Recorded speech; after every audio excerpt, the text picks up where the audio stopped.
Dice una de las notas, otro asunto que es muy conocido es que el sistema piramidal ha dado lugar a que muchos de los líderes eclesiásticos pongan a nombre suyo las propiedades adquiridas con el esfuerzo de todos los miembros, toda parte de la corrupción, ¿no?, de la congregación, sean terrenos, casas, vehículos, templos, y como se sabe, en esta forma no bíblica de gobierno eclesiástico, cuando a alguien se le ocurre reclamar o solo preguntar por alguna visible anomalía en la forma de administrar los bienes de la iglesia, la respuesta más común es: nadie debe meterse en lo que le hace el Hijo del Señor. O sea, nadie quiere que toque. Y si se insiste, dice al que no le gusta. Yo conocí gente que hizo así. Al que no le gusta, ya sabe lo que tiene que hacer. Ya lo echaron, ¿no?, por investigar o preguntar cosas. Si toda esta real mala administración evidente, totalmente injusta, abusiva, da lugar a que una sola persona se crea dueño de todo lo material y también de las ovejas, lo que produce una falsa metodología de gobierno que no da lugar al señorío de Cristo ni a lo revelado en la Escritura, y sí da lugar a la estafa espiritual que engaña a millones de personas. Mucho ha ocurrido de eso. No todos tenemos que ser justos, no todos los llamados pastores proceden de esa manera, pero que los hay, Y mientras las ovejas, las que sube el rebaño en general, ¿no? ¿Qué pasa cuando uno sale de ahí, un líder, un obrero, sale de ese grupo? Vaya así igualito, porque así aprendió, en otro lugar lo mismo, que a lo mejor él no estaba de acuerdo, pero él repite en otro lugar, porque no tiene otra, fue enseñado así, aprendió así, y parece que los modelos, los moldes, todos son iguales. No le queda otro. Si no se le aclara el panorama y empieza a ser honesto, de verdad y sincero delante de Dios, repite la historia esa, ¿no es cierto? Y eso es lo que no debería ocurrir, pero ocurre. Dice: cualquier cristiano que conozca algo de la Biblia, si es sincero, reconocerá que todo esto no se parece en nada a lo que le enseñaron Jesús y sus apóstoles, los cuales transmitieron por el Espíritu Santo los principios de justicia, santidad, verdad, amor, humildad, etc., que realmente harían posible el crecimiento espiritual de la Iglesia y la extensión del reino de Dios. ¿Qué se podría hacer ante esto? Todavía el Espíritu Santo está cuando creen y hablan y puede ser consultado. Todavía la Biblia sí que se la puede leer hasta el día de hoy, no siempre va a estar, pero bueno, ahora sí la tenemos. Cualquiera que con humildad y sinceridad busque la verdad y quiera seguirla para hacer la voluntad del Señor, conocerá el camino que debe seguir con toda certeza. Eso dice la Escritura. Amén. Jesús especialmente, ¿no es cierto? Dice: cualquiera que quiera hacer la voluntad de Dios, conocerá si lo que yo digo es verdad o no, dijo Jesús. Y ponía eso. Y apelaba a algo interior, lo que nosotros como humanos no sabemos, salvo uno mismo, lo de uno. Pero Dios sí conoce si uno quiere hacer la voluntad de Dios o seguir tradiciones y costumbres, ¿no es cierto?, como normalmente se suele hacer en general. La iglesia se compone de gente justa, hay un chorizo de versículos bíblicos, veraz, gente de verdad, santa, sin engaño y obediente. ¿Cuántos dicen amén? Amén. Toda la gente que no llena esos requisitos difícilmente sea reconocido por Dios como iglesia y se realice el propósito de Dios en la persona, ¿verdad? Porque no llena los requisitos. ¿Alguna pregunta que quieran hacer? Hable ahora. Así dicen algunos, ¿verdad? No puedo hacer preguntas con sinceridad, ¿no es cierto? Entonces notamos en la Biblia, hemos traído algún comentario, ¿no es cierto? Y esos que son de esta gente de estos libros son de los tradicionales. Sin embargo, no les queda más remedio que reconocer que la misma Biblia, sobre ciertas cosas, afirma en este caso sobre el gobierno de la Iglesia, tal como Dios lo estableció, como el Espíritu Santo lo estableció, era plural, no unipersonal. y funcionaba. Todos se ayudaban mutuamente, ¿no es cierto? Más adelante en el tema del liderazgo, el que viene después, ¿no es cierto? Ahí vamos a ver justamente el porqué de la pluralidad, ¿no? Hay una cooperación mutua. No es lo mismo uno solo que varios, tirando el carro parejo, gobernando, ayudándose, bendiciéndose, ¿no es cierto? ¿No? No hace falta ninguna otra cosa. Pero en cambio cuando hay un solo, eso le pasa al gobierno, ¿no es cierto? Cuando son uno solo es el sobresaliente y ahí el capo, se murió ese y ahora ¿qué hacemos? Eso y lo otro. Claro, porque los otros no los conoce nadie. Un gran problema le presenta a Venezuela en este momento, ¿no? Claro, porque ahí él manda más, chao. ¿Y ahora? ¿A quién van a elegir del otro? Los otros no le hacen sombra. Y sí hay uno que quedó y va a quedar ese, qué sé yo, pero hay que ver si le dan entre ellos mismos, ¿no? No solo que la oposición no lo van a querer, sino que entre ellos mismos hay que ver si lo van. Claro, porque no es el que se murió. Ese es el problema de uno solo. ¿Amén? Cuando hay un conjunto en armonía, y eso es lo que se espera, ¿no? ¿Ustedes creen que los apóstoles se peleaban entre ellos? Me refiero del Pentecostés en adelante. O hablaban y compartían y tomaban decisiones. ¿Qué dicen? Pedro, cuando vio que Pablo era un apóstol, tuvo que reconocer que era un apóstol, fundaba la iglesia. ¿De dónde salió este, no? Y bueno, Pedro dijo, bueno, a nosotros el Señor nos dio para predicar a los judíos y a vos te mandó para que predique a los gentiles, así que dale nomás. Que se reconocía mutuamente, ¿no? Los apóstoles, entendiendo y viendo los resultados, que era así, y se apoyaban. Incluso Pedro dice, algunas de las cartas que escribió Pablo, algunas difíciles de entender, claro, porque hablaba de revelación. Y Pablo es el que más direcciona a la iglesia, lo que le fue dado a él, ¿no? Que los otros apóstoles. Los otros apóstoles dejaron algunas cosas, pero el que dejó sobre todo cómo debería ser el cristianismo en la iglesia fue Pablo. Le fue revelado a Pablo, sin contrariar a los otros. Y los otros tuvieron que reconocer. Incluso Pablo se dio el lujo de amonestar a Pedro cuando Pedro era medio hipócrita, medio guantero. Claro, que hacía rancho aparte cuando venían los judíos, y cuando no había los judíos estaba todo bien, pero cuando venían los judíos ya como que no los conocía los otros cosas. Y a él lo frenaron el carro. Pablo en este caso, ¿no? Ya tenían esa libertad, pero siempre todo tranquilo, y no había enojo, y no había reconocimiento entre ellos, ¿no? Recuerde, ¿quién fundó dejó sobre la tierra ese gobierno de 12 apóstoles? Jesucristo. ¿Qué hicieron los apóstoles cada vez que iban y abrían iglesias en distintas ciudades? Fundaban presbiterio, que nunca dice la cantidad. Algunos insisten por ahí que eran de 12 y 12, ¿no es cierto? La Biblia no dice eso, pero sí que era plural seguro, que eran muchos, varios. Todos los que encontraban maduros para que la iglesia marche sobre carriles, sobre una vida, ¿entienden, no? No estaba fundada sobre dones, sino sobre crecimiento espiritual apto para dirigir, don aparte. Usted le da un don a un niño y el niño hace desastre con el don, está bien. El problema es el crecimiento, no apto para usar nada.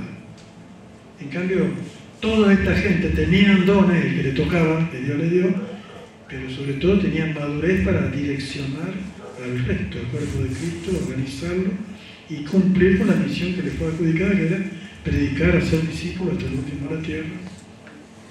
Cumplir con la misión. ¿Qué cree que le toca a la iglesia actual? Lo mismo. No es otra la iglesia actual. Quizá cambió la sociedad, el tiempo, hoy hay modernidad y cosas que antes no había, pero lo que dice la Escritura, la iglesia está basada en principios espirituales. No en computadora, no en cosas, no tiene nada que ver con eso. Usamos micrófonos y todo muy lindo, pero la iglesia está basada en principios espirituales venidos de arriba, en obediencia, en humildad, en escuchar, en entender, en amar la palabra de Dios, en amar lo que Dios dice. Dios se expresa a través de su palabra, se esperaría que a uno le guste. Amén, ¿no? Amén. ¿Y ustedes la ven así en la iglesia hoy día? Me refiero a la iglesia en general. Falta mucho. El joven dice, bueno, si mi Biblia tiene, y la iglesia la tiene, también se aburre con la Biblia. ¿Por qué se aburre? No le interesa, no entiende lo que este libro significa. Porque aquí está toda la vida, el cielo mismo ahí, el poder de Dios ahí. Pero tiene que salir y yo someterme.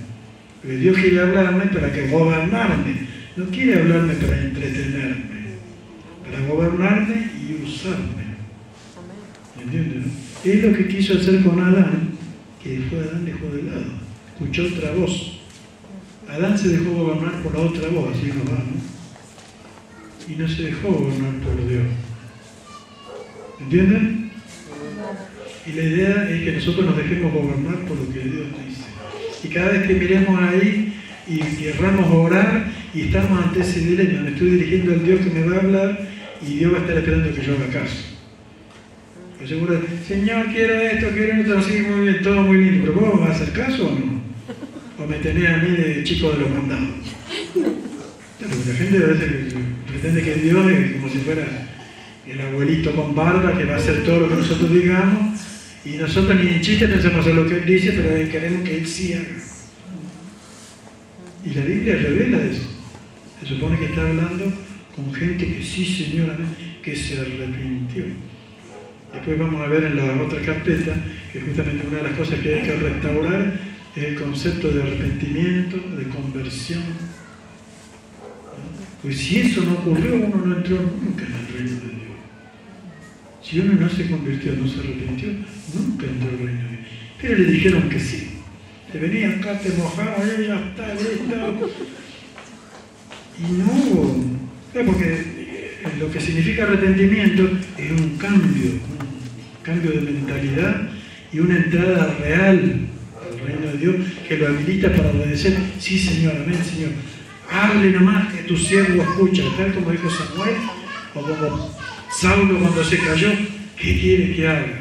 Esa disposición. Y cuando uno no ve eso, esta gente no se arrepintió nunca, ni se convirtió nunca. Y si son gente religiosa que dice, vaya y venga el domingo, no se pierdan. Le hemos cambiado en vez de misa, le decimos, qué sé yo, culto, ¿no? Pero más o menos lo mismo.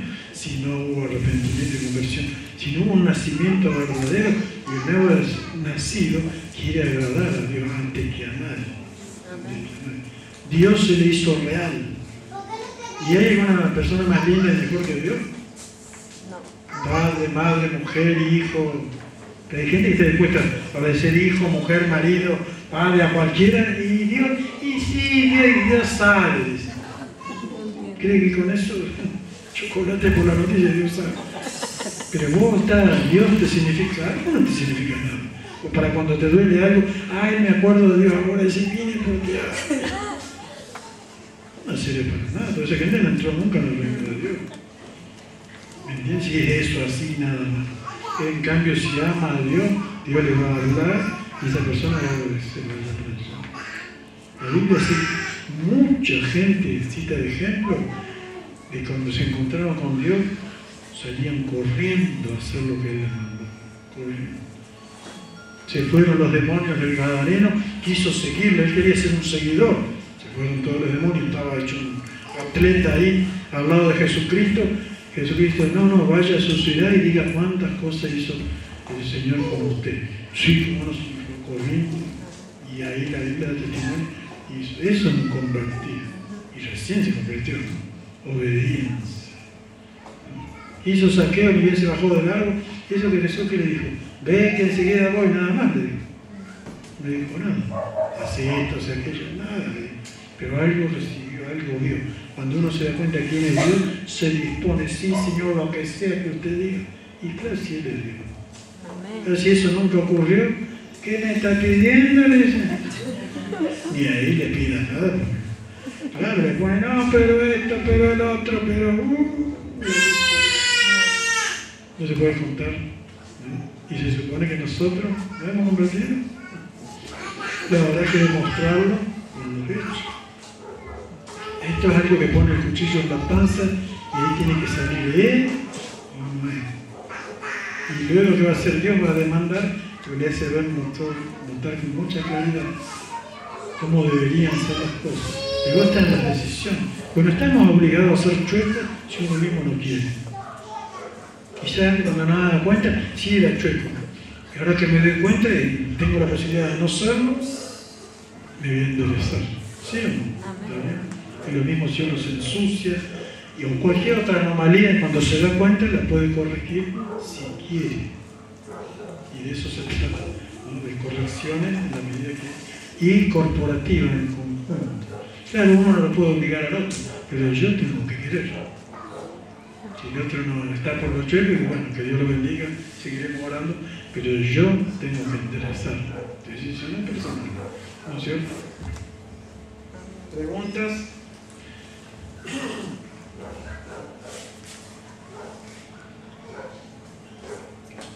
¿Ni una pregunta? Dice la hojita de los equipos apostólicos. Los equipos apostólicos son aquellos grupos de ministros con autoridad reconocida que por lo general son de gente de los 5 ministerios, que entienden y se disponen a realizar lo que el Señor mandó, ir y hacer discípulos a todas las naciones. El trabajo del equipo es, por ejemplo en Hechos 13:47, ser luz a los gentiles, o sea, a las naciones. Palabra gentiles quiere decir naciones, en plural. Confirmar a las iglesias en la fe. Era lo que hacían los apóstoles con el equipo que iban. Nunca iba un apóstol solo. Iba junto con un grupo de gente que ellos consideraron aptos para acompañarle y apoyarle. Dice, animarles a soportar las tribulaciones. Por ejemplo, Pablo, después de salir de un montón de escombros de piedra que los sepultaron, ahí en Hechos 14, 21 y 22, dice, es necesario que entremos en el reino de Dios a través de muchas tribulaciones. Lo estaban animando. Y él salía de la buena. Otra palabra, muchachos, esto como a mí me hicieron, también le pueden hacer a cualquiera de ustedes, pero hay que seguir porque así se entra en el reino. O sea, se confirma, se supone que por haberse convertido y estado al servicio del Señor, habían entrado en el reino de Dios, había que consolidarlo hasta el fin. Porque qué tal si yo al rato me vuelvo y me voy atrás, otra vez como antes. El reino de Dios quedó un costado. Entonces, para entrar y confirmar y permanecer eternamente, hasta el fin, aunque tiren piedras, balas y lo que sea. Resistir y romper las artimañas del ocultismo, como ser Pablo ahí sentamos acá, y el caso de la divina. Se le presenta, bueno, ocultismo hoy es para tirar para arriba. Brujo, hechicero, curandero, de todo eso rodea, y hay maleficios, y hay de los chácharas, los más comunes y simples, a los más sofisticados. Gente que estudia magia y con poderes y asociados a los principados que hacen bailar a más de uno. Tienen poder para matar, para volver loco, para entorpecer, para dejar ciego, para dejar rengo. Hacen todo ese tipo de cosas. Esta gente, ¿no? Lo que se involucran y se consagran en el satanismo. ¿Sabían? ¿Le gustaría toparse con un grupito de eso? Si somos cristianos, ¿sabes que no hay poder más grande sobre la tierra que la iglesia, que la Biblia dice? No es la iglesia. La que la Biblia dice, la de la verdadera, la de unidad, la del poder de Dios, la que se consagra, la que le gusta lo que dice la Biblia, la que quiere aprender y se dispone en obediencia. Esa es la iglesia que tiene poder. ¿Por qué hay que tener unidad? Porque ese es el gobierno más grande que existe. No hay otro. Todo lo demás es copia, trucho. Esto es lo que Dios estableció y es el gobierno que Dios va a establecer por la eternidad ahí sobre esta tierra. ¿Sabían, no? Reyes y sacerdotes, no como los humanos que ponen, que ahora van a elegir que después van a votar por aquel. Todo es un trucherío, porque eso no viene de Dios. Ese es el pequeño detalle. Los brujos que consulten a todos los principados juntos y el infierno entero, no puede hacer nada con una iglesia como la Biblia dice. Si no está como la Biblia dice, ahí está. Pero si no, que vengan, ¿sí? Tienen que salir disparando. Ni bien, porque ya saben, el mismo diablo, y hay testimonios de eso, le dice, ahí no vaya porque ahí va muerto. El mismo diablo le dice a sus discípulos, en tal cosa, en tal lugar no te metas ahí, ahí va muerto. Perdés tiempo. Entonces anda, y ellos son unos artífices y maestros para ir donde está lo trucho, lo débil, lo inglés, todo ese cristianismo así flojel y blandengue que hay, y hay bastante, ahí, porque ahí se lucha, porque ahí nadie le da bolilla a lo que Dios dice. Y la tarea del diablo es lo que está fuera de la escritura, fuera de la ley. Entonces esa partida de todo lo que está como Dios dijo no puede hacer nada. Pero lo que está fuera de como Dios dijo, él. ¿Y cuánta gente entiende de cómo Dios dijo dentro de la iglesia? Que las manos le sobran 5 dedos. Pocos son los que, ¿no? Por esto, por aquello, las excusas, pero recontra sobran. Y claro, el diablo se ríe de eso. Es el terreno donde él saca pecho y hace cáscara y se hace y por eso mucha gente dice, no, yo no quiero saber nada con el diablo. Pero prepárate, no tiene identidad, no sabe quién es. Porque el diablo es un derrotado, es un hijo de Dios caído, fuera de la ley. Y el hijo de Dios, legal, cuando viene ahí uno ilegal y tiene que salir disparando. Él no tiene poder contra uno que está legal, tiene que estar legal. En armonía con los principios que Dios estableció, enganchado, queriendo, amando, siendo lo que Dios quiere. El diablo no puede hacer nada contra eso. Puede llamar a todos los demonios, él apela al engaño, a que uno se tuerza. Cuando se torció, ahí apareció. Esa es la tarea continua. Y tratar derechito allí. ¿Y yo cómo me voy a torcer si busco a Dios, amo a Dios, oro, alabo a Dios y me dispongo a servir? Cuento, siento la presencia de Dios, y si la presencia de Dios está normal, Dios no se ha ido nunca, el que se va uno, ¿no? El que se tiene que ir es el Dios. Uno tiene que tener plena confianza y certeza de que la palabra de Dios es tal como Él ha dicho. Y luego, Señor, si este es mi último día y tú me quieres llevar de alguna forma, amén. Y digo, y mientras yo temor al enemigo, no tengo que tener. En el amor no hay temor. Porque el temor lleva en sí castigo. O sea, cuando alguien teme es porque algo anda mal ahí, ¿no es cierto? Algo no está bien puesto y no lo has puesto. Pero no tienes que seguir mal puesto si yo mismo no quiero. Yo tengo que querer arreglarlo. Porque yo tengo que ser de valor. No ha sido dado espíritu de valor, de amor y de dominio propio, ¿sí o no? El diablo tiene que salir de rato cuando ve a uno que está plantado ahí. Y no estoy diciendo que vayan y desafíen a los demás, no, vivan nomás. Cuando ustedes van caminando, ellos se van a poniendo a un costado, se van abriendo ahí. Porque está caminando un cristiano. Van pasando por ahí, camina. El que se tiene que poner a un costado es el que está afuera. ¿Entienden?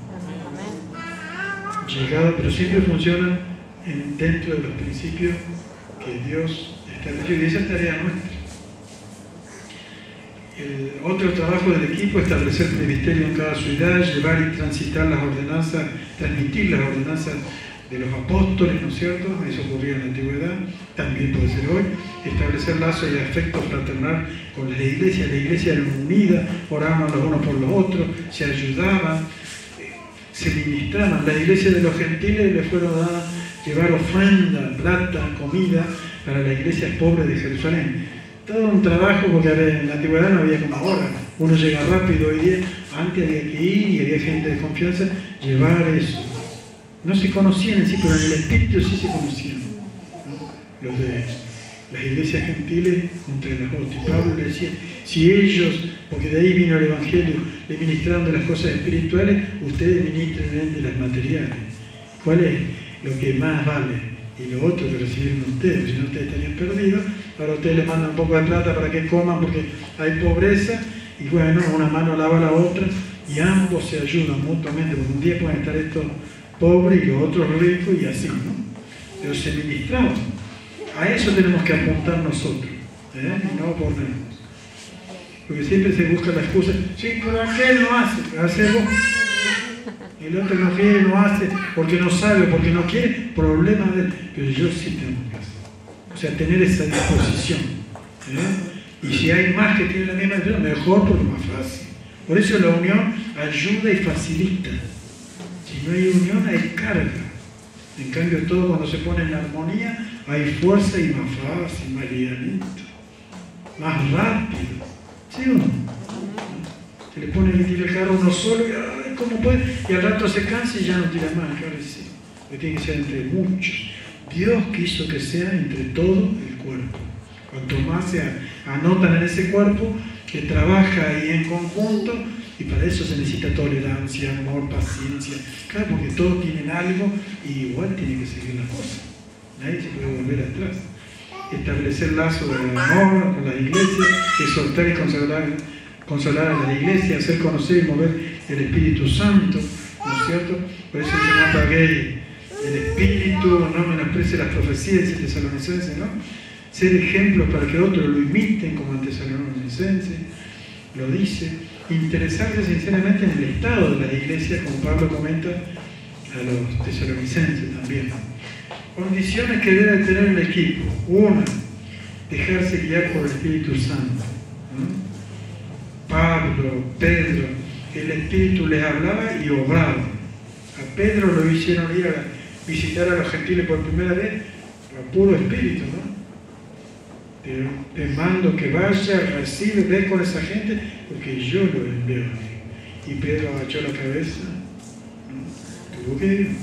Pero así vez tras vez, orar para que Dios le abra puertas, la iglesia y los unos y los otros oraban para que Dios le dé ocasión a predicar la palabra de Dios, apoyar, participar de las aflicciones por el Evangelio, lo que Pablo le dice a Timoteo, participa de las aflicciones por el Evangelio. Capítulo 1, verso 8, ¿no? Y el capítulo 2, versículo 3 dice, sufre como buen soldado de Jesucristo. ¿Le gusta sufrir como buen soldado de Jesucristo? Amén. Cada vez que le hablas de sufrir a la gente, y vio que la Iglesia Universal inventó el dicho, pare de sufrir. La Biblia dice, sufre como buen soldado. ¿Con quién me quedo? ¿Con pare de sufrir? ¿O sufre como buen soldado de Jesucristo? Y si va a ser un buen soldado y va a ganar alguna batalla, tendrá que ser sufrido, ¿no? Y si no, que dice que soy uno de allá atrás, que estoy escondido, anacobachado, y lo que menos soy un soldado. Y a ese el diablo lo pasa por encima tranquilo porque total está escondido. Al soldado cuando lo ve, y el soldado viene pertrechado con la armadura de Dios, y se agarra de Dios, de todo lo que Dios dice, ¿quién se tiene que ir? Porque Dios no respalda al diablo, respalda al que se agarra de lo que Él dijo. Entonces, cuenta con ese soldado. El diablo es un espíritu gigante, tiene dones, gracias dadas por Dios que la usa mal, y este es un simple hombre terrenal, pero apoyado por Dios. Carro de fuego hay a favor de él, el ángel de Jehová acampa alrededor de que le teme, y ahí está, cuenta con el respaldo de Dios. Tiene el Espíritu Santo, cuando lo ve a Dios mismo, claro que está Dios. Va al templo de Dios. ¿Dónde está Dios? Adentro. Viendo, ¿no? Y eso es uno. Cuando está en obediencia, cuando hace como Dios dice, y etcétera, etcétera. Eso es uno. Todos los demonios, cuando ven eso, salen disparando, ¿no? Ya saben. Ellos, para poder embromar a alguien, primero les serruchan el pulso. Lo tienen que hacer pecar, que falte, que se engañe la persona y se mete en camisa donde se va, entonces ahí aparecen ellos para sacudirlo. Si eso no ocurre, si la persona se mantiene dentro de la palabra, no pueden hacer absolutamente nada. Caerán 1000 a mi diestra, 10.000 a mi siniestra, pero a mí, si habito el abrigo de Dios, nada me puede tocar.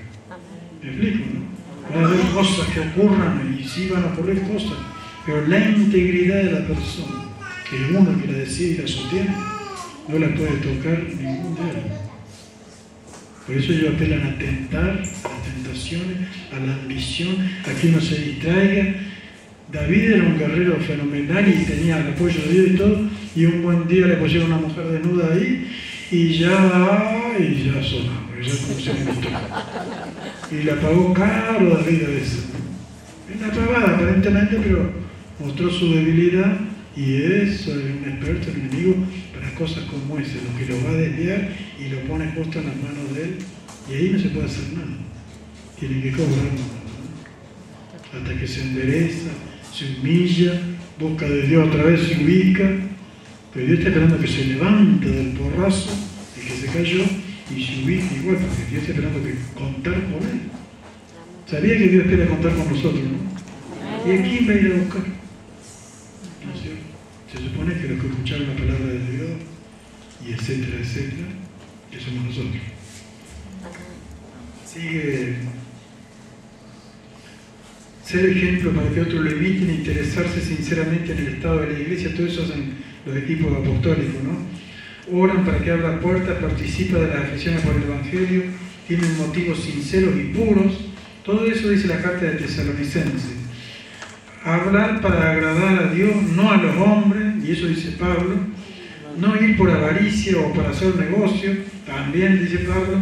No buscar gloria ni alabanza de hombres, tener conducta irreprensible y santa, amar, orar, ministrar a la iglesia. Para eso nos ha enviado el equipo apostólico, para confirmarla, fortalecerla, animarla, y luego que esa iglesia esté dispuesta a hacer lo que ellos estaban haciendo. Porque nunca la iglesia fue dependiente de una persona. Amén. Y ya estamos con el horario ahí.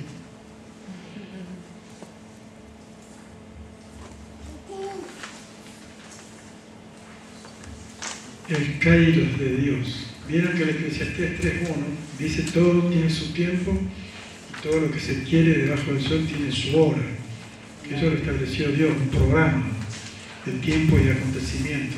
También dice que Dios ha establecido tiempos y ocasiones que los cristianos no solo deberían conocer y aceptar, sino que se esperarían que estén sacando el debido provecho de lo revelado por el Señor para bien de sí mismos y de otros. Varias cosas se van aclarando con el tiempo, que antes no se aclaraban nada. Y después ahora, sí, bueno, eso no es por casualidad, es el tiempo de Dios, o como se conoce por la palabra kairos. Kairos significa en griego tiempo específico. Por ejemplo, otra palabra que se usa para el castellano tiempo, ¿no? Es cronos, que tiene que ver con el tiempo que pasa, el del reloj cronológico. Y la otra palabra tiempo también en el castellano, que es meteoro, tiempo meteorológico. ¿Ven? Todo eso en castellano se escribe tiempo, tiempo, tiempo. Pero uno es el Cairo, otro es el meteoro y otro es el cronos. Para que uno distinga cuando lee lo mismo en la Biblia. Dios determina el Cairo apostólico permitiendo la restauración de lo que se había perdido antes de su venida. Antes de que Cristo venga, Dios espera ver restauradas cosas como Él dijo que deberían de ser, para luego llevarse a su iglesia.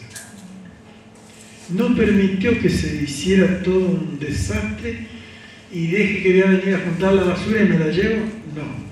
Se restaura y se va a llevar lo restaurado o lo que no esté restaurado se queda. Y la luz para la restauración ha venido. Está en nosotros aceptarla o seguir como siempre. Y bueno, y de alguna forma nos va a encontrar el Señor. Esperemos que sea Él como Él quiso. A este tiempo en la Biblia, la tipología bíblica se lo conoce como lluvia tardía. Algo que Dios prometió para el último tiempo, lo cual debe ser anhelado por los santos y también debe ser pedido para que sea otorgado. Cuando uno lee Joel y Zacarías, dice eso. Pide lluvia tardía y Dios va a hacer eso. Como vino la temprana y la iglesia empezó lo más bien y después se deterioró, vendrá la tardía para que se reacomode y el Señor se llevará la iglesia que quiso acomodarse como Él le indicaba. Si uno está en ignorancia, eso no lo puede hacer, pero a partir de que la luz viene, sí. Después ya queda de uno, ¿no? Dice la nota, dice, ahora que el Cairo ha venido, se debe orar para ser parte de la restauración y no quedar fuera. Uno tiene que llegar a poder ser, Señor, yo me quiero acomodar y gracias, Señor, por me estar alumbrando y le hace notar cosas para ver qué hace con esas cosas. Si uno se acomoda a lo que Dios le va indicando, luego se acomodan otras cosas y otras y así sucesivamente hasta estar de la mejor forma como Dios quiere. Nada ni nadie puede impedir que se cumpla lo determinado por Dios, porque Jehová de los ejércitos lo ha determinado y ¿quién le impedirá? Su mano está extendida y ¿quién la hará retroceder? Dice Isaías. Hoy se dan las condiciones para que Dios intervenga. Y Dios interviene. Dios no solo quiere restaurarnos a nosotros y todo lo que el tradicionalismo echó a perder y torció, sino que quiere que seamos las herramientas apropiadas para restaurar a otros. Isaías profetizó que en el Cairo de Dios eso iba a ocurrir porque Él lo prometió. Y cuando uno lee allí el famoso Isaías 61 y el 49 del 8 al 10, se da cuenta que Dios interviene y que ha prometido restaurar, sanar, dejar atrás lo otro, pero poner en orden para hacer algo antes de que ocurra lo otro. Termina diciendo nuestra nota: la Iglesia debe ponerse en condiciones para recibir ese tiempo, este tiempo, ¿no? Y ser lo más útil posible sirviendo y agradando al Señor. Por eso en Romanos dice: es hora de levantarnos del sueño de las tinieblas, de la comodidad y del tradicionalismo, para llegar a ser y vestirnos de las armas de la luz. ¿No es cierto? Y desechar todo aquello que nos entretuvo o todo lo que pueda hacer entorpecer nuestra vida. Eso dice del 11 al 14, para que se lleve a cabo el propósito de Dios. El día se acerca, cada vez más está ese día, y uno tiene que estar lo más preparado posible y ser la iglesia que se ha preparado, en tanto que Él viene para servir a Dios y luego para irse. Otra no se va a llevar y otra no va a usar. Dios no usa incrédulo ni corrupto para el propósito de Él. Usa gente santa, sabia, humilde, que se pone bajo su gobierno. Se espera que no use eso, ¿sí? ¿Están de acuerdo? No conocer o no querer ver el Cairo de Dios para este momento puede ser muy peligroso. Y eso ocurrió, ¿no? Dice Lucas, para finalizar, leo eso. Me va a quedar la otra hojita y ya el repaso inmediato que vamos a tener, si Dios quiere, el próximo. Vengan, no sé, porque sea repaso, ustedes no vienen, ¿eh? Porque ahí justamente tenemos que tratar la parte de la hoja que yo le di para el repaso, que no la tiene que ir a la de grupo, ¿no es cierto? Ya tiene que hacer esa hojita la primera y tenerla hecha. ¿Alguno hizo alguna?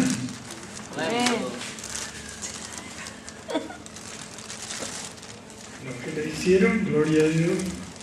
19:44 de Lucas, de Jesús le dijo a la generación que Él vino. En ese tiempo había una gente a la cual Él quiso bendecir, y te derribarán, le profetizó, te derribarán por tierra y a tus hijos dentro de ti, no dejarán en ti piedra sobre piedra, por cuanto no conociste el tiempo de tu visitación. Vino la luz más grande que hubo en el universo y estaba delante de ellos y no la vieron. No se prepararon. Juan el Bautista, ¿para qué había venido? Para prepararlos para eso, el que prepara el camino al Señor. Ni bolilla le dieron a Juan el Bautista. Y a Jesús tampoco le dieron. Y eso no nos tiene que ocurrir a nosotros. Antes de la venida del Señor, la luz viene para prepararnos y ponernos todo en orden e indicarnos de qué nos tenemos que limpiar y qué se esperaría que estemos haciendo al Él venir. Además queda de nosotros. Si uno dice, no, pero a mí me dijeron así, yo voy a seguir igual, bueno, está bien. Nadie le puede obligar a otro, ¿no es cierto? Pero lo cierto es que con Cristo va a ser difícil vivir.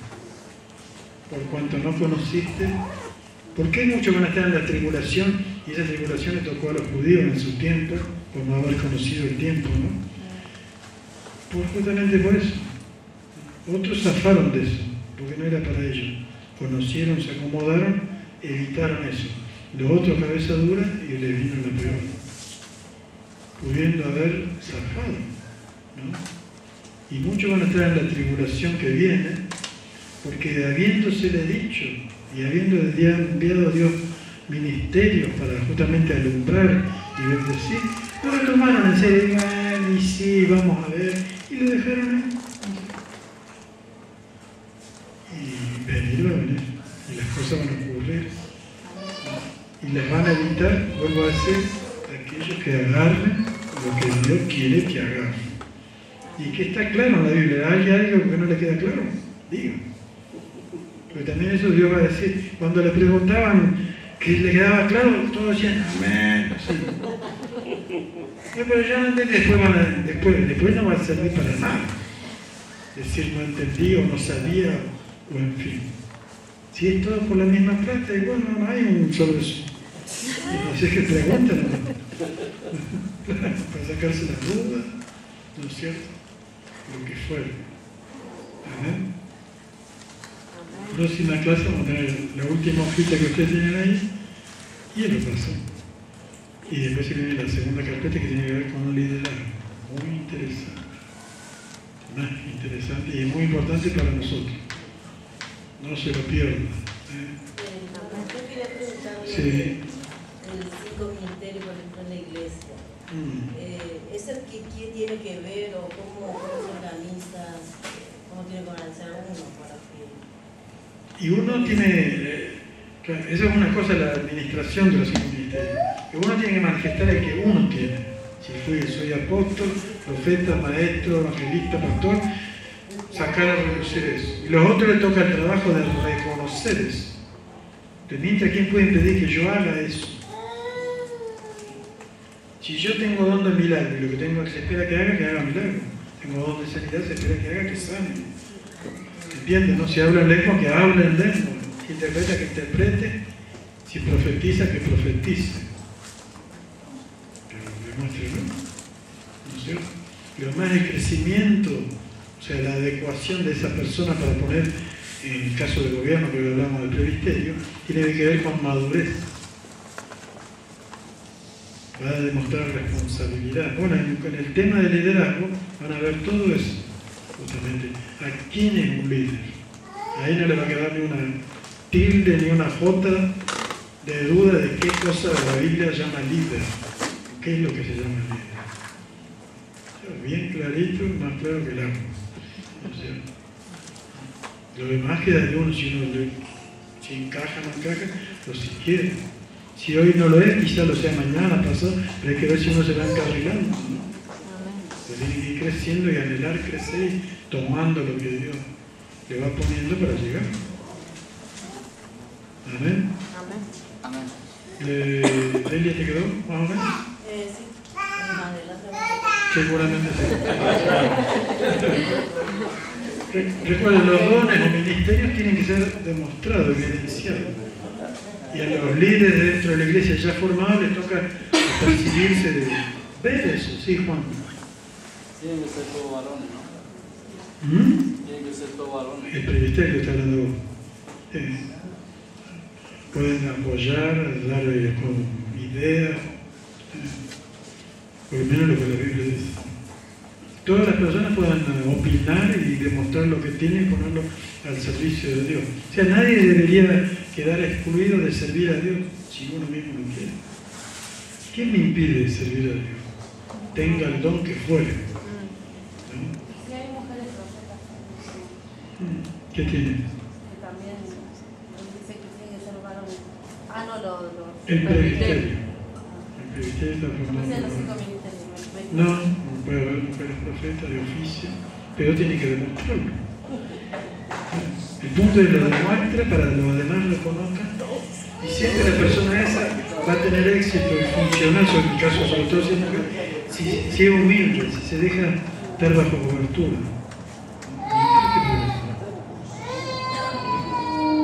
Cualquiera sea el don o gracia que le tiene que funcionar. Lo demás les queda el trabajo de reconocer eso, de verlo. Pero van a reconocer si lo ven, si no. Uno de los errores tradicionales de la iglesia es inventar dones y ministerios y venir y lo pone para tapar agujeros a cualquiera, ¿no? Y así, ¿no? Un error. Porque no se manifestó nada y nadie. Y bueno, pero necesitamos y queremos tener esto y queremos tener lo que deberíamos tener, pero si no se manifiesta, ¿no es cierto? Es el problema. Pero no se puede inventar. Pero una vez que le pusieron el cartel, mamita, Porque una vez fuimos a un evento en una iglesia profetas, 6 apóstoles. Y la esposa de los apóstoles eran todas profetas. Qué justo, ¿no? El marido lo llamaba apóstol y la mujer profeta. Solo porque era la señora. O la mujer puede ser profeta y el... Si fueran reales y esos son enviados de verdad, sería una maravilla. Y la mujer tendría oficio profético verdadero, sería una maravilla. El problema es cuando solo es un cartel.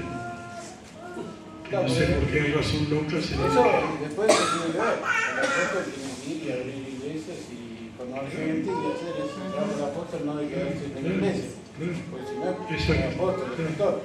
Colabora con el ministerio de la iglesia local, pero nada más. Te lo pueden dar, pero si vos no haces la obra de eso, me parece que, bueno, la palabra dice ser apóstol y no lo son. Claro. Eso es como lo que estamos el apostolado no es nada más. Que tenemos que vivir eso, tenemos que hacer y lo que está alrededor tienen que verlo.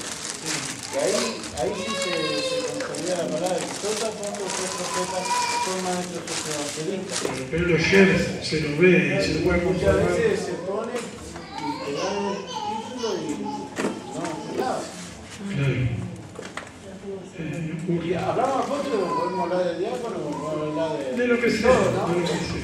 Ese es el tema. Un gran error el poner así y cuando no hay las condiciones. Yo no sé si hay una en la condición, y me pareció raro que 6 maridos apóstoles y 6 mujeres profetas.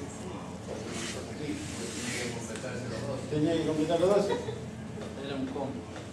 Y sobre todo es medio raro Era el 2 por 1. que venga gente de afuera que no conoce a nadie la conducta de la vida y diga esto, aquello. Tendría que ser una gran revelación de Dios si fuera cierto. No estoy en contra de eso, pero me pareció medio raro. Sí, la hermana quiere decir. A ver.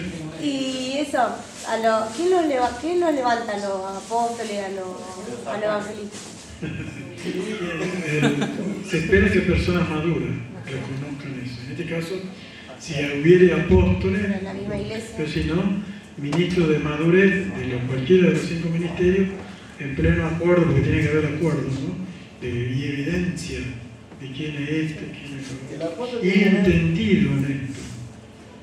¿Me explico? No es cuestión de carteles.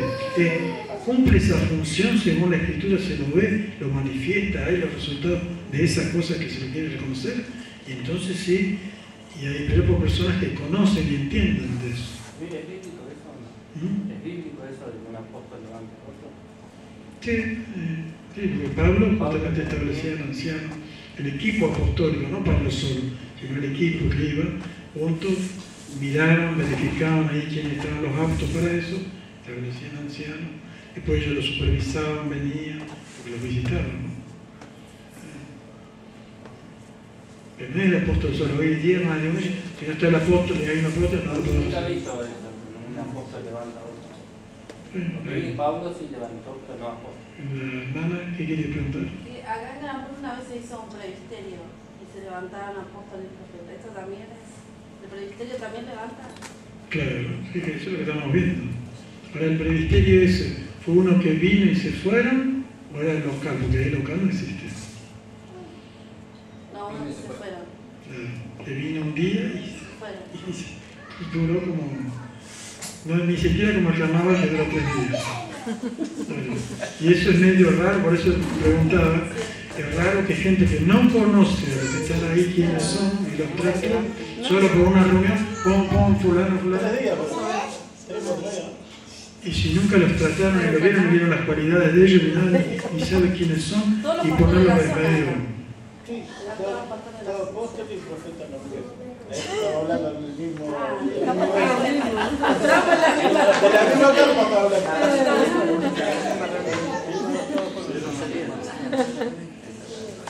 Aunque haya muchas cosas sacadas de la Biblia que ocurran, ¿no? Y no tengan respaldo bíblico, nosotros tenemos que procurar lo que la Biblia dice. Lo que sí dice. No lo que no dice, pero sí lo que dice. ¿Entienden, no? Y esa es la parte nuestra que tenemos que rendir, ¿no? Y cualquier cosa dice, a ver, hay ejemplo de esto, bueno, para que veamos si la Biblia dice. Porque de eso queremos hacer lo que Dios dijo que hay que hacer, no lo que a gente se le ocurre Sí, Juan. Yo creo que lo que querían saber, ¿no?, es que si levantan un nombre apóstol, ya automáticamente la esposa tiene que ser profeta. No, no es automático, no existe. O sea, que porque es apóstol, pero ese apóstol la esposa no profeta. Pero se han hecho hoy en día, vuelvo a decir, como regadera de pólvora, nombramientos de profetas y apóstoles así al por mayor, que uno mira y no ve los hechos de eso. Una de las cosas que yo como ministro cristiano siempre pienso y se las digo a los llamados justamente apóstoles y profetas: ¿por qué no se unen los apóstoles y profetas justamente para bendecir la iglesia de la ciudad, por ejemplo? Tiene que estar unidos, si son apóstoles. Esto que estamos viendo nosotros de la unión no es para la iglesia sin los otros. No, los primeros unidos tendrían que ser los que se llaman apóstoles y profetas y no sé qué otra cosa. Estar en comunión para luego decir a la iglesia que al fin y al cabo es una sola. La iglesia. Si alguien tiene que entender que la iglesia es una sola, son esa gente. Debería serlo. ¿O no? Claro, puede ser semejante autoridad y resulta que yo reconozco esta iglesia, la mía nomás, y la otra y no sé, no tengo nada que ver con. Y soy apóstol o profeta, que soy. Y los hay. ¿No? Y lo único que reconocen es a su denominación. Y el resto sí, todo así, pero jamás lo visita, jamás ora por eso y jamás nada que ver con los otros. Si alguien tendría que formar un consejo pastoral que se llama más bien un consejo apostólico en la ciudad, la palabra más apta para eso, y serían esta gente llamada apóstol, profeta y no sé cuánto, ellos como principales, para unir, no para que permanezca dividida la iglesia. Y ellos ceder lugar a los otros, reconocer a los otros. Y yo no veo que esta gente lo haga. Y entonces algo anda mal con la Biblia. Porque la Biblia habla de unidad corporativa, empezando por los demás que sacan pecho. ¿No es cierto? ¿Me entienden? Porque ellos te pretenden tener un rango y que cuando uno mira la Biblia y la unidad y la humildad y una serie de cosas, no, brilla por su ausencia. Ah, pero el cartel está ahí. Y eso es lo que nos pega. Y así nosotros no debemos ser. Si alguno va a ser el apóstol entre nosotros, sea humilde, por favor, sea unido, ayude, quiera colaborar, tenga comunión con los demás, porque si no, nos pegan con cola. El apostólico bíblico es de unidad, de amor verdadero, de sinceridad, y tiene en cuenta el resto. Cuando no se tiene en cuenta el resto, yo estoy diciendo los errores, estoy diciendo lo que la Biblia dice. Y nosotros sí o sí tenemos que anhelar conformar una unidad ministerial para cerrar en conjunto, en pleno amor, junto con los otros, dar lo que tenemos para la edificación del cuerpo y luego juntos apechugarlo ahí afuera. ¿No sé? Es lo que Dios mandó. Y eso debe tenerse en cuenta con los otros. Y que el título no nos ciegue, ¿no? Que si le pone apóstol, profeta, lo que sea, que no, eso no sirva para, soy y ya me olvidé de quién soy. Porque eso le pasa a más de uno ve, no debería ser así. No es lo que le ocurrió a Pablo, ni a Pedro, ni a los apóstoles. Sacaron pecho y ellos iban al frente de la cosa. Edificaban la iglesia y la iglesia estaban contentos. ¿Entienden? Que Dios nos bendiga y tenemos que orar por eso. El Señor bendiga, ayúdanos a ser como tú dices que tenemos que ser. Y cualquiera sea el día que venga el Señor, Dios quiera que venga un poco más adelante, ¿no? Que nos encuentre haciendo lo que Él manda que se haga. Porque si no, ¿qué excusa le vamos a poner a Dios? Y nosotros debemos tener el mejor ánimo en esa dirección, la que Él marca, y podemos comprobar según la Biblia.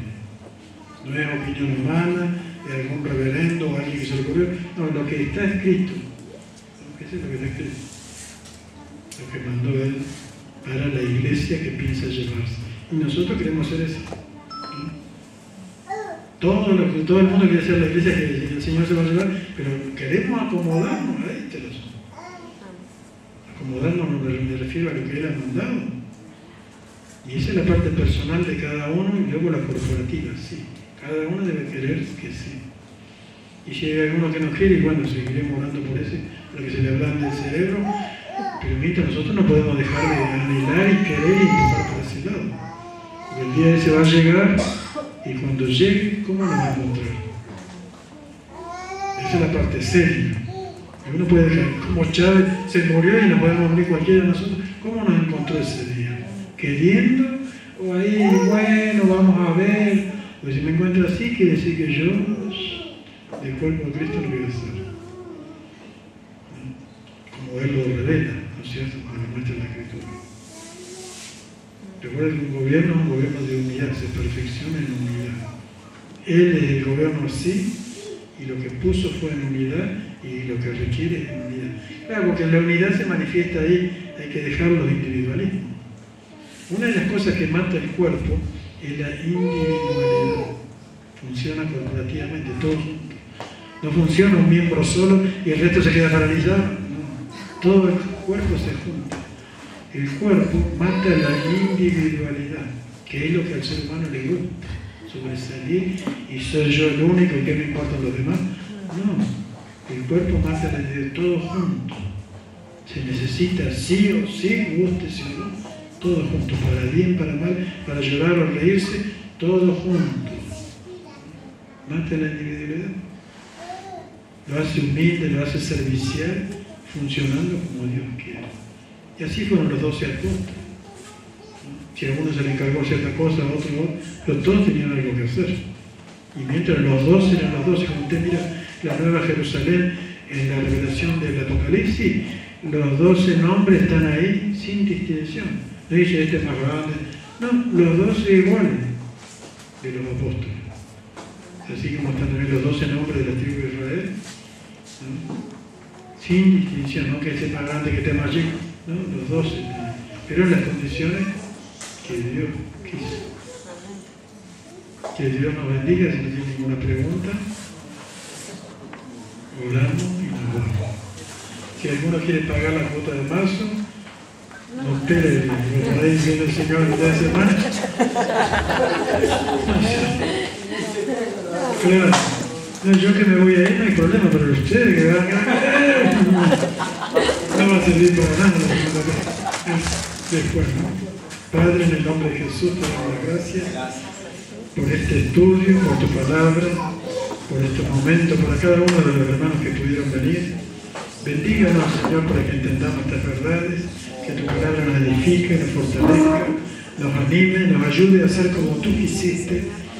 Señor, y queremos llegar a aquel día en que tú vengas por tu iglesia, ser encontrados haciendo lo que es agradable delante tuyo. Ayúdanos, Señor, a ser humildes, mansos, sabios, temerosos de ti, obedientes, que nos amemos los unos a los otros sin distinción, que no haya egoísmo en medio nuestro y juntos, corporativamente, querramos hacer tu obra y nos encuentres de esa forma, Señor. Llénanos de tu Espíritu, danos luz y entendimiento y que nuestro corazón te agrade, Padre. Gracias por acompañarnos, bendice nuestro regreso, Señor. Acompaña a uno, que tu paz y el gozo del Espíritu Santo esté en cada corazón, Señor, de tu iglesia alrededor de la tierra, y a que ninguno le falte tu luz como hoy a nosotros en nuestra vida. En el nombre de Jesús te pedimos esto. Amén y amén. Dios les bendiga. Saludos.